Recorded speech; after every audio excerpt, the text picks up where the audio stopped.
We are back, Paul Gillin with Scott Hebner, here at the QAD Redzone Champions of Manufacturing Conference in Dallas, Texas. We've been talking with all kinds of QAD people over the last couple of hours, and now we have the head honcho, Sanjay Brahmawar, the new CEO of, I say just a little over 3 months, CEO of QAD, formerly Software AG, formerly IBM.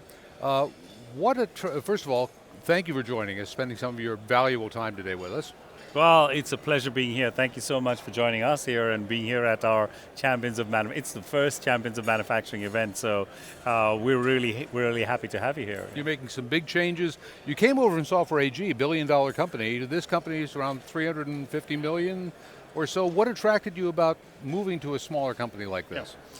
Well, we're about $500 million in size because we are the manufacturing ERP side plus the Redzone connected workforce with an ambition to grow the company to $1 billion in about 4 years, both organic and inorganic, of course. But to your question, like what attracted me to come here, look, my origins started with manufacturing, and I spent a lot of time in manufacturing and industrial, implementing systems in those environments. And so, it's an area that I've always been very, very interested in and spent a lot of time in. So when I finished at Software AG and I was approached for this role, it was that excitement about manufacturing, getting back to something I love, but also the systems and the technology that make a difference in manufacturing. I was excited by that. And then of course, I think when you think about QAD, we have capabilities that really address the mid-market manufacturers, and I believe that this is the time for manufacturing. It's a great opportunity in manufacturing, and we can support these clients make that transition. One area I want to get your perspectives on is, which has become crystal clear, and I think is actually a unique attribute in my experience, is you guys are big time people. Right, I mean, the message about, even the name of the conference, Champions of AI, which implies that AI agents are champions for the actual workers. And you've made it crystal clear during the keynote, and all your colleagues that were here with us so far today made it really clear that this isn't about replacing people, it's about giving superpowers to the people that are on that manufacturing floor and that are responsible for the manufacturing process. Can you unwind that a little bit and unpack it? I think it's a very important point. Look, take it back a little bit into the context of manufacturing today. While there's so much of funding, investment, there's a strategic understanding around manufacturing. It's important for economies, it's important for countries. But the reality is that, we've got 500,000 open jobs in the US today. So there is a capacity shortfall in manufacturing. And this is not going to get any better. By 2033, it's going to be 2 million open jobs. So the way we look at it is that, look, two things. One, the people that are in manufacturing today, we've got to empower them and we've got to make them more effective, because that is one way to address this capacity shortfall. The second thing is we've got to change the systems to become systems of action, because we want to attract the next generation talent.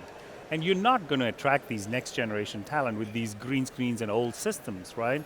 So that's the second side of it. But that is why Champion AI was, the whole thinking behind Champion AI was we want to create champions or agents and capabilities that help the people that work with them become champions. And so that's the whole. Yeah, my point about the unique message, the uniqueness of how you expressed it was, a lot of the companies I talked to, and there's quite a few, there's always a cost reduction element to it. And what I'm hearing here is your customers aren't necessarily looking for cost reduction, they're looking for speed, efficiency, better decisions, right? Yeah, and they're amplifying the potential of their people. Yeah. So, if you can get 26% productivity improvement, you can get the output of 4 lines in the cost of 3. So flip it over a bit, right? Yeah. So it's not that our clients are not conscious about cost. They are very conscious about cost, but you look at it the other way. I've got the same people and I can do another production line. I don't have to open a production line. I can. So that's the way our clients are looking at it, and every agent that we have created and that we are exposing to our clients today has that thinking in, what is the problem we're trying to solve and what is the real impact or material impact to our client's operation. One more question on this line, just the macro view, and I'm not talking about just manufacturing, but Sure. just in general for AI. Yeah. A lot of people out there say, you read this all the time, that's going to take everyone's jobs. I don't believe that's going to be the case. I actually think 5 years from now you're going to see a net increase. Now while there's not manufacturing, but automation type roles, task automation that may go down in terms of the amount of jobs, I think it's going to spark knowledge workers, right? So what's your just view from a macro perspective on agentic AI, just on the employment picture in general? Yeah, I mean, look, I think, there's a reason why we broke up the agents that we are delivering in 3 buckets. We said, the first bucket is actually something that takes the mundane out. And everybody who's working with a system or working on certain processes has certain mundane activities they do today that are not really value add, but have to be done because you've got to prepare yourself to do the really high value add activity. So when you apply agentic AI and you apply these capabilities, you are allowing these people, these qualified professionals, to actually use their powers on the right things. And so they can do many more of those right things. And so in my, just a simple way is a normal user, a business user in the system today with the capability of Champion AI should be 3 to 4x more powerful. It's almost literally we are supercharging these people. And somebody who's a super user in the system is going to be like, 10x to 100x more powerful, right? Yeah. And that's the way we look at it, right? So, yeah, I mean, I think, look, there will be some reshuffle of jobs, here and there, but I am fully with you. This is going to be net additive in manufacturing. And actually, we are going to work pretty hard to address the shortfall that exists today. You said during your keynote this morning that you met with about 75 customers in the last 3 months. You also made a kind of a remarkable statement that QAD had let you down. What changes do you have to affect in customer attitudes to show them that this is a new company, and how are you specifically going to bring them up?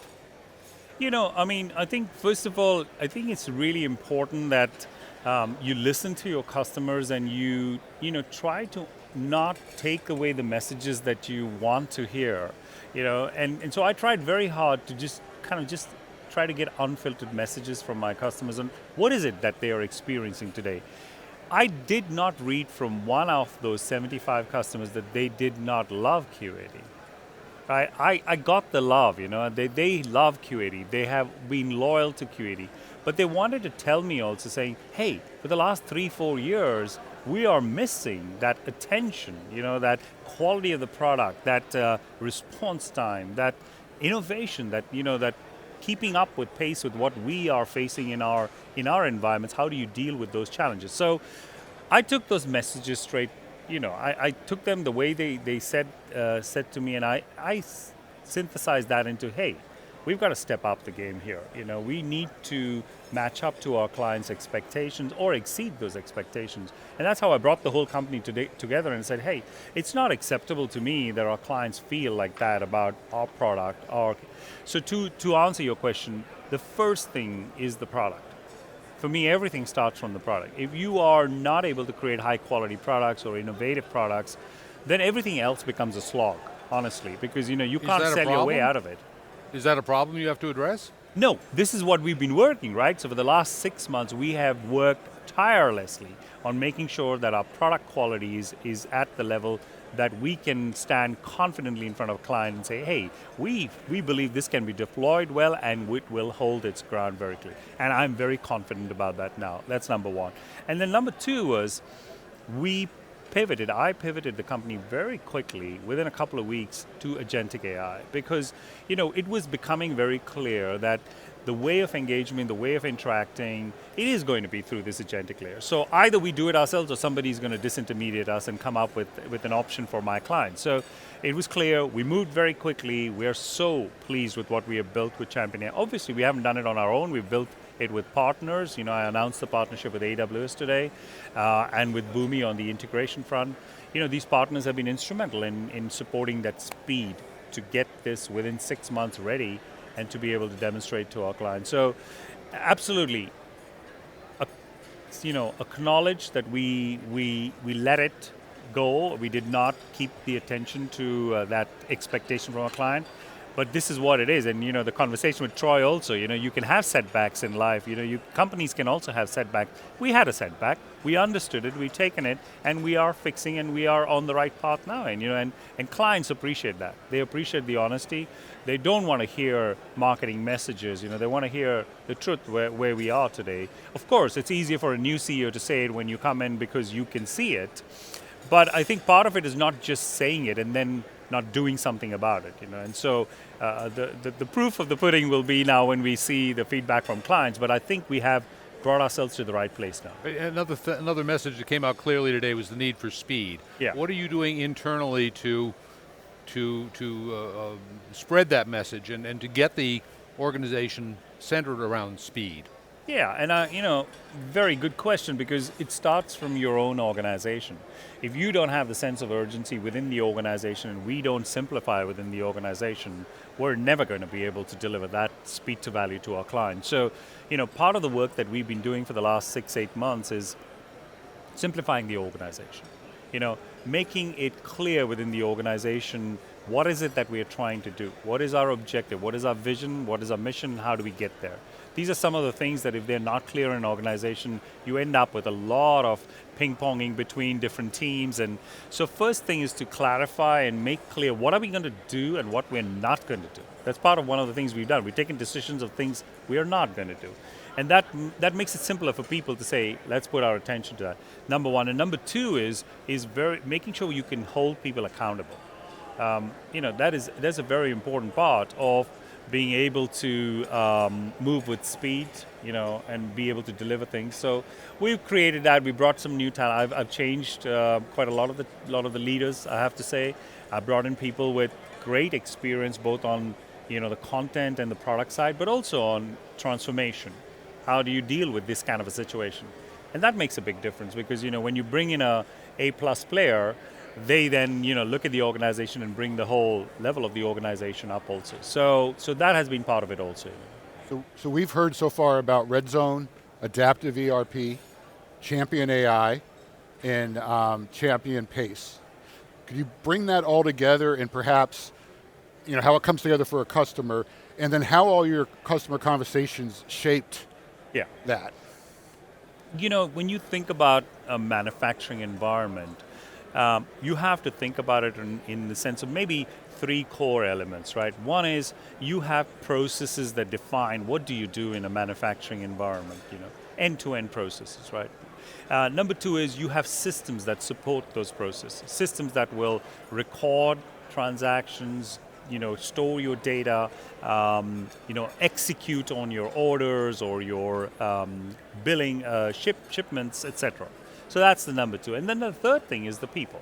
There are the people that basically, kind of are engaging with the system or running the processes or interacting with clients. So these are the 3 aspects. And the way we look at it as our manufacturing platform, it works on those 3 points. So, adaptive, that is I call it the brain, right? Let's say it's basically has all the data, it stores all the transactions, it is the master map of all the processes, and it's where we have the intelligence.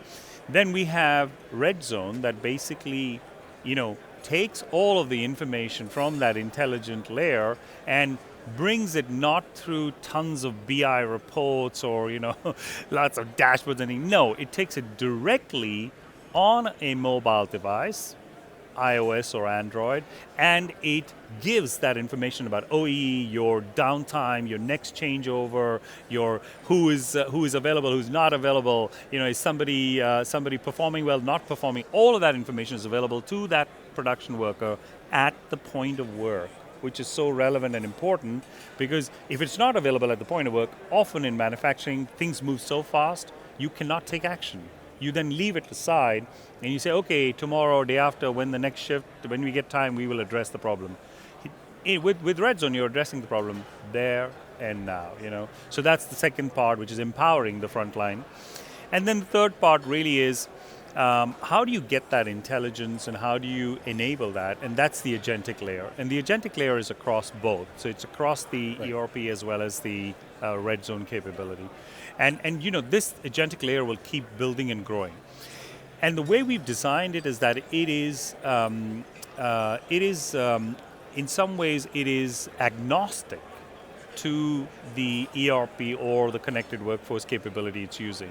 So Champion AI does not insist on our client that, hey, you only have to use QAD or you only have to use Redzone. It could be that a client has a different connected workforce solution or they have a different ERP. Does not matter. Champion AI will allow them to bring in information from all possible places, use the agent and the agentic layer to be able to interact and then do their activities. So that's the way we are thinking, because that's the nature of our client base. They're not all QAD house. So. We are so early in the agentic era now, and it's become a buzzword over the last year. Where do you see agents evolving? I mean, when you look 5 years down the road, if you can do that, what will agents be doing that they're not doing today? I think you're spot on. There's so much noise, and everything has an AI attached to it, and I think the bubble's going to burst. There's no doubt about it. But the truth also is that there is true capability. There is true technology that can be leveraged, and it is moving at a fast pace. So the question really is, do you have a real problem that you're trying to solve? Or you're making up something and then looking for a problem to kind of put that solution and sell that solution to. And I think that's going to differentiate us in the market, particularly software companies. We've gone down the path, said, we are identifying very specific problems that we know our clients have talked a lot to us about. They are not easy problems to solve. If they were easy, they would have been solved with machine learning and everything so far. There are problems that require a lot of end-to-end understanding and being able to get and access the data and then be able to apply capabilities like agentic AI. And I mentioned in my keynote that the problem we chose is inventory carrying costs. If you look at a mid-market manufacturer, the third highest cost is actually inventory carrying cost. So your first cost is the cost of capital machinery that you use in your plant. The second cost is cost of people, and the third cost is inventory carrying cost. So how do you reduce this? It's not that easy, because you've got to think of all the variables, and you've got to think of the risk of a stock out, because when you have a stock out, it has a lot of cost associated. So human beings usually will tend to be on the more conservative side and would not want to have a stock out, right? But with the agentic capabilities, we can look end to end, understand the inbound coming, the impact of any delays, understand the replenishment times, understand what is the inventory at hand. You then understand what sales orders you have, you understand your production schedule, if there are any delays. All of those variables, very difficult for one single human being to really, this is where agentic capabilities are very, very relevant. And you get an understanding of what can you do with those replenishment levels. What are acceptable when you think about risks that you can take against a stock out. And the machine can obviously, and let's say the agentic capabilities can offer better recommendations. And we've done that now with clients and simulated it to very significant reductions. My observation is that you're on the leading edge, the leading of the curve of the next wave of ROI. Because a lot of the AI has been used now for pure task automation, some workflow automation. When you start getting into agentic and you start applying it to, around decision intelligence, and you're enabling people to make better decisions, which is really not so much about data, it's about knowledge. Yeah. Right, it's about making judgments. And everything I've learned since I've been here, that's where you're heading with this. Yeah. And I think that's going to be what the next frontier of AI is going to shape over the next couple of years, is from automation to decisions. Yeah. And you guys are doing that, which is good. But like when you discuss with mid-market manufacturers, they'll often tell you it works really well because Michael does it perfectly. Michael knows exactly what to do. Now, if you took Michael out of the loop, there are not that many people who would know what to do. So that's another thing that Champion AI helps with. Champion AI is understanding all the things Michael is doing and is able to bring that up. So when there's a new person who comes in, let's say they are training somebody or bringing somebody in, that new person has the opportunity to ask Champion AI, okay, what was done in this situation in that particular case? What pops up what Michael was doing, right? And why was Michael doing it? What did we learn with all the things Michael has been doing and has been doing it to perfection? Okay, now we can start industrializing that gut knowledge, that experience. And At the end of the day, if you bring young talent into manufacturing, you've got to give them those kind of abilities. That's what they have today with ChatGPT and Grok and anything else that they use. They have that to their hand. So if they don't have it in the manufacturing environment, they're not going to get excited about working with it. So this is exactly the way we are thinking. QAD is an international company. You have customers all over the world. A lot of attention the recent years given to the state of U.S. manufacturing and whether manufacturing has a bright future in the U.S. or not. What's your opinion on that?